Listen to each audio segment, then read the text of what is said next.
this is one thing that I hate to admit, and this is so bad for the business, but it's the truth, right? This is bad for business, but it's a hard reality.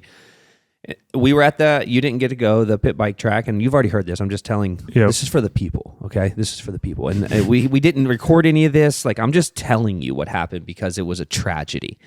We went to the pit bike track, Skyline AZ Raceway or Skyline Raceway AZ. It's a pit bike track, privately owned. It's in Buckeye, Arizona. If you're ever around, they have open practice days.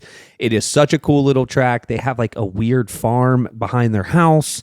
So if you have like other smaller kids that don't ride, but they need something to do, there's pigs running around. It's a very interesting place, but it exists and I freaking love it. So we took the the SR behind us. We took our 2.0 race bike. Mm-hmm. We took the Mini. We took the RTR Torque with 1417. We took the Torque Pro Sport, and we took the Sur-Ron Hyper-B, and we took the Ventus 1 Plus. It's a lot of bikes. We loaded the trailer completely out and went up there. You wanted options because you had a lot of people coming. A lot of people coming. I wanted to test and see how everything rode. So let's go through the carnage of each individual bike. Let's start with the bikes that didn't have carnage. First, the Hyper-B. That's because it really didn't get ridden that much because it's quite literally someone could built have for a destroyed trial. that bike if they wanted to. If somebody would have rode it hard, it would have not came off the track. We probably would have buried it there. But either way, it was there. And it came out unscathed, but it didn't get much use. RTR. Most people didn't like that bike. And these are all pit bike guys. Like, that's what they do is what was the biggest ride. Complaint?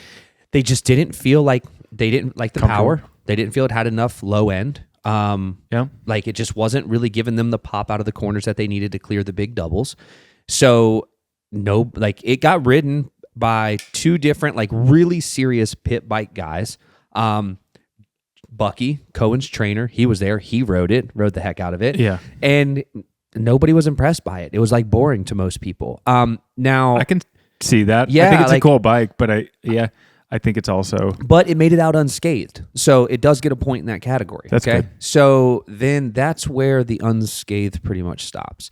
So then we started riding the SR. Anything else make it out? Oh, the 2.0. The freaking faithful 2.0 that got ripped.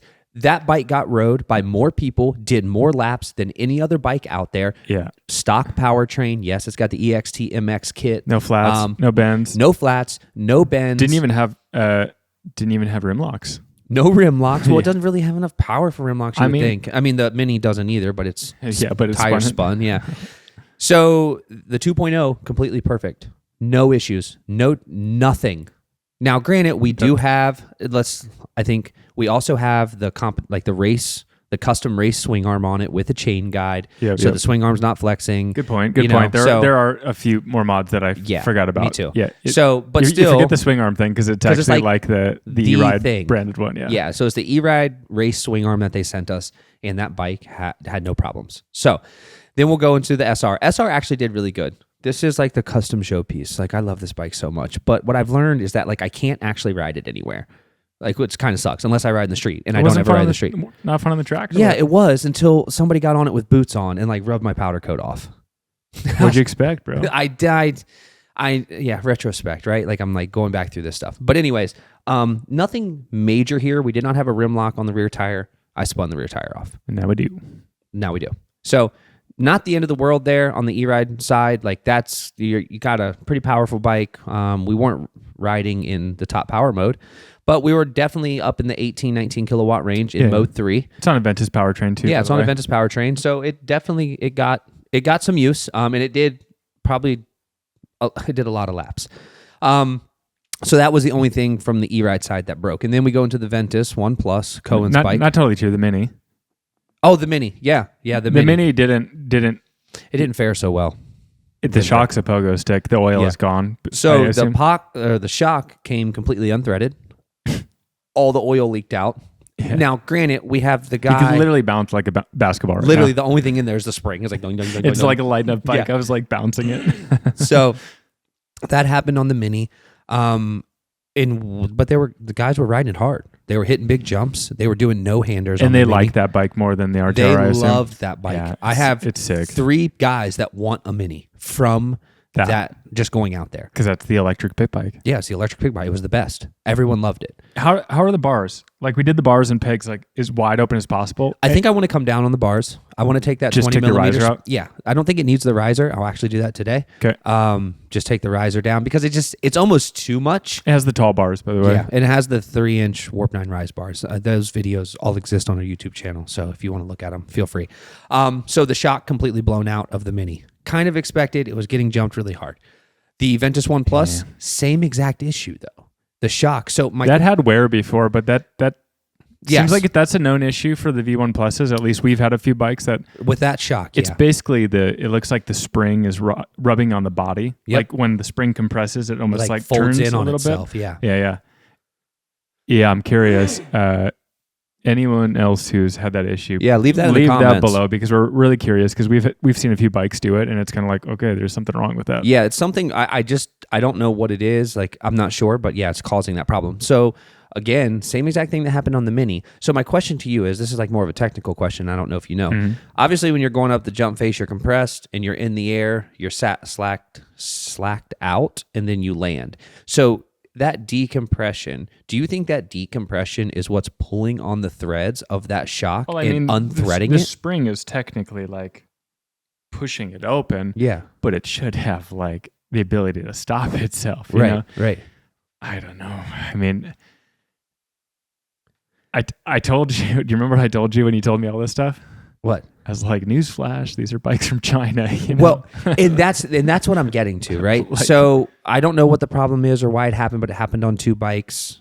And this is going to bring me to my next point. Yeah. And then the Torque Pro Sport. This is a pretty gnarly one. This is a gnarly one. Now, I do want to say that I don't think we made modifications to the Torque bike against Torque's advice, but we did it to balance the bike out to what we felt was necessary in order to make the bike feel comfortable, both front and rear suspension wise. Suspension wise, basically, if you haven't seen the video, the rear shock is set to be pretty stiff and the front is quite a bit softer, at least on ours. Ours has like adjusters that like aren't working properly. It's softer in the front. It was really stiff in the rear with the 550 shock. I get it from the sense of like keep the wheel out of the controller, but it just doesn't, it feels stiff up in the front. So we put a 450. We basically, when we took the EXT, or we put the EXT on the 2.0, I just put the 2.0 shock on it. Yeah, just to see. It's soft, but it's balanced now. The other thing that we did that's kind of weird is because it's a 17-inch, we put a 17-inch IRC on it, and it's pretty big for it. Huge knobs. But like, what other options do you have other than like get another kind of weird replacement from China? Right. So we didn't really have many options of how to do it. So we did it that way because it felt better like in the shop, like when just testing the suspension and like it's an equal amount of flex between the front and rear. And we're like, okay, this feels better. Let's run this. We took it out there and obviously the controller is up under the fender. From a race perspective, I get it, swapping a controller. Oh, there are a lot of pros to that. Yeah, and like there's a lot of pros to it.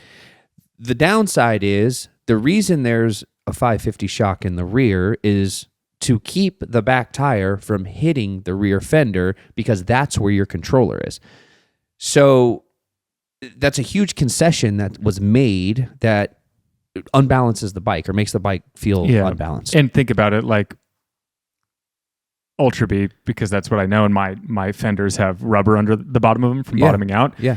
You're hitting something that's super smooth. It's a piece of plastic. It's designed to have a wheel roll through it. It hits, you feel the bottom out, but then it like just moves past it. A controller with a heat sink on it is like gripping to concrete, basically. Yeah. That's the difference. And that's what happened. So Cohen was doing this double-double section. It's actually double-double-double. Out of a corner, double, the first one is fine. I mean, he's greasing it. He's not casing it, right? So out of the first one was fine. Out of the second one, he kept landing, and like that tire would hit the rear controller. And it would like slow the bike way down because it's got etching and grooves in it, and and that rubber is just catching it and stopping the wheel from like rolling over. Yeah. So then he would land in that, and obviously his weight would go forward and he would hit the gas to get it moving again for the next section. And then, you're kind of like that sprocket is like going and then it's stopping and then you're adding a bunch of tension to it right away. So I think what happened was He landed.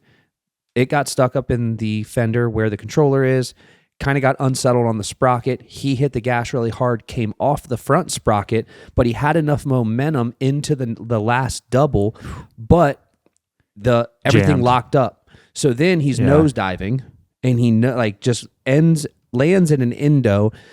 And this is on like a metal bridge, So he was on that section? Yeah, he was Jeez. he landed in a nose wheelie on the bridge, on the downside of the bridge, luckily on the downside, and rode it all the way down to the bottom and then flipped over the bars.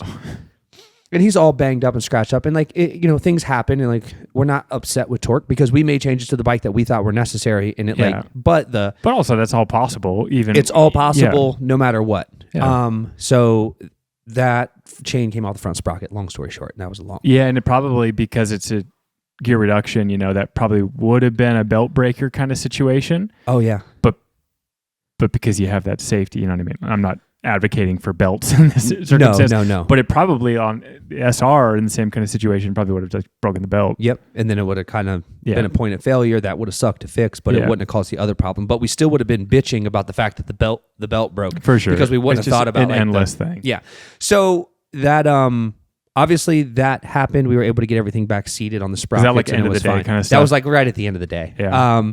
And cause the end of the day. yeah, and we were just like, okay. And then it just when things just start happening and right behind each other. The graveyard is and then building the slowly. Mini blew apart, and then all this stuff's broken.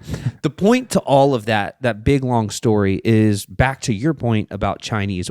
Every time, and not everything from China is shit. And it's not that these bikes are necessarily shit. It's that we are taking these bikes beyond what they're physically capable of accomplishing. And every time we leave, this happened to me. Remember when I left the track, I was training with Cohen. I called you. It was that private track in Marana. Yeah. I blew the belt. And I was on just... your Ultra B, right? Yes. Yeah. And I was just frustrated. Yeah. And I'm like, I'm about to just buy a fucking Stark. I you don't really wanted want to deal with broken shit anymore. Yeah. And it's I want this to work so bad. And I think it's going to come a long way. And it's an awesome opportunity for people to get on the bike that maybe aren't doing the stuff we're doing. Yeah. The problem is that I feel like we're pushing so hard and everything just fucking breaks. Yeah. And they're just learning lessons. I mean, anyone who's spent a lot of time on a bike, you learn what works and what doesn't. And some of these bikes that we have are bikes that are tried and true, and some are we're just trying them out. We're seeing what holds. I mean, this new version of the Mini, we've never ridden a Mini that hard before. No, and you see a bunch of people on Instagram, and I'm not going to go down that rabbit hole, but you see a bunch of people on Instagram doing big jumps and all this stuff, and it's but you don't ever hear about I'm not advocating to not buy a Mini. Well, when people are endorsed, they're not going to tell you about all the shit that broke. That's true, but I just feel like it's there's just a lack of transparency. But to the Stark comment, we should normalize it though. Let's please normalize that things break, and that's okay. And if you are wheels break, or your bearings break, or your sprockets break, or your belts break, it's not a warranty thing. It's probably just you broke the part. Yeah, that's how it goes. Yep. You replace it.